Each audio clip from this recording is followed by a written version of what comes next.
A second mass shooting in the United States in less than 24 hours. Questions about how the 19-year-old suspect legally obtained the weapons. The second pandemic affecting the country. Police say he left behind a racist manifesto. How can you say that's not a public health issue? Why does gun control seem so impossible in the US, despite what seems to be a non-stop phenomenon of mass shootings and gun violence? Gun ownership has always been central to notions of American identity, but it's not that simple. Like many things, it's impossible to discuss without understanding America's dark and continuing history of racism and white supremacy.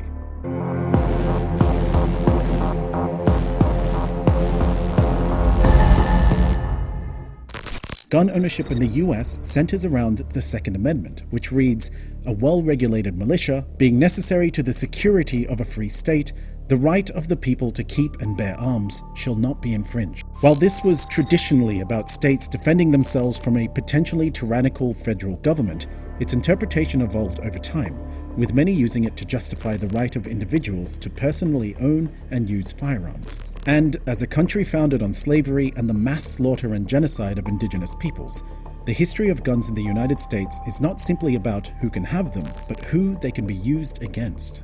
The foundations of US popular culture are a mirror to this history, full of images of white men dominating and killing black and indigenous people. After the Civil War, the growing freedom of black populations across the US stirred massive racial resentment from whites. The idea of free black people with the ability to legally buy guns created panic. White terror organizations like the Ku Klux Klan were formed out of this racial animosity, designed to intimidate black communities, and to defend the notion that only white people had the right to be armed. So, original ideas of gun ownership in the US was not simply tied to just abstract notions of freedom, but to the expressed idea that white people had the right to bear arms in order to subjugate others. In the 1960s, the Black Panthers used their right to bear arms to mount a national campaign of self-defense against police violence by coordinating armed patrols to defend black communities around the country.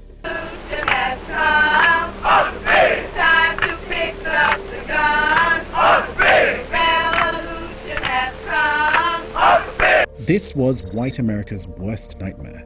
Disciplined, organized black people uniting to push back against the racist violence of the state. Before long, Ronald Reagan, then governor of California, introduced the Mulford Act, also known as the Panther Bill, to tighten Californian gun laws, previously some of the most relaxed in terms of gun ownership. Reagan, ironically, was actually a former actor who made his name trading on the very trope of playing a white lawman with a gun. You wanted law and order in this town. You've got it. I'll shoot the first man who starts for those steps. Come on! California was previously an open carry state, but the so-called Panther Bill would see that change completely, introducing some of the harshest gun restrictions in what was previously one of the country's most relaxed states. On May 2nd, 1967, the Panthers marched on California's state capitol to protest the bill. They were arrested and charged with felonies. A year after the Panther Bill, President Richard Nixon would sign federal legislation outlawing smaller, cheaper guns that were popular with black gun owners at the time.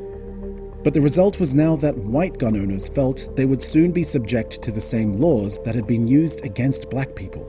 This led to the birth of the powerful US gun lobby, spearheaded by groups like the NRA. Again, the core of this movement was not neutral, but rather a direct expression of the belief in defending the right of ordinary white Americans to exercise self-defense against dangerous minorities. I fought this enemy face to face for 12 years. I know how they think, and I know the hatred that burns inside them. I urge every law-abiding American to take measures to defend yourself.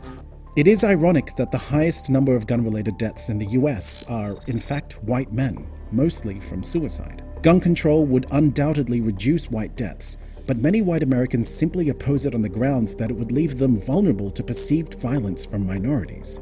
This racial resentment surged when Barack Obama was elected. Gun sales skyrocketed as the idea that white America was losing control of the country became apparently real to large sections of American society. Some argue that modern-day mass shootings, such as the massacre at a black church in Charleston in 2016, are an expression of the same sentiments that led to the formation of the KKK. That is, the notion that minorities are gaining too much power and need to be terrorized in order to be controlled. The Trump era actively fueled these ideas in a historically unprecedented manner, openly capitalizing on the rhetoric that minorities and their allies were trying to redefine America.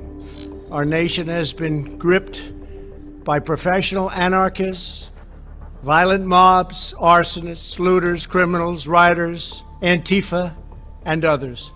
The only way we stop this, the only way we save our country and our freedom is to fight this violence of lies with the clenched fist of truth. I'm the National Rifle Association of America, and I'm freedom's safest place. This has led to a surge in the proliferation of armed far-right groups, tense standoffs with Black Lives Matter and other social justice movements, and finally, violent confrontations. The way gun violence is reported is also racialized. For decades, US media has pathologized black-on-black violence, perpetuating myths about black criminality while ignoring deep systemic issues like racism and poverty. That when it comes to the hideous violence against blacks, black-on-black violence in cities like Chicago and Baltimore and others, the president has been virtually silent on that issue, though far more black lives are lost in that way than are ever lost to incidents involving police shootings. On the other hand, violence committed by white shooters is never pathologized. White mass murderers are never, if ever, referred to as terrorists. Nor has the historical pattern of white gun violence ever been named as a distinctly white problem. Many see American policing as an extension of the same racism that has driven gun culture, and trace historic and systemic police brutality toward black and brown communities back to the same racial animosity that drives gun culture. After all, police shootings are also a form of gun violence, although rarely discussed in the same conversation as gun control, since violence from law enforcement is widely accepted as legitimate. In wake of the George Floyd verdict, the same racial animosity that divided America centuries ago seems to be intact, and it's clear that America's gun problem cannot be properly solved until that animosity is addressed. Can it ever truly be resolved? Or are gun violence and racism as American as apple pie?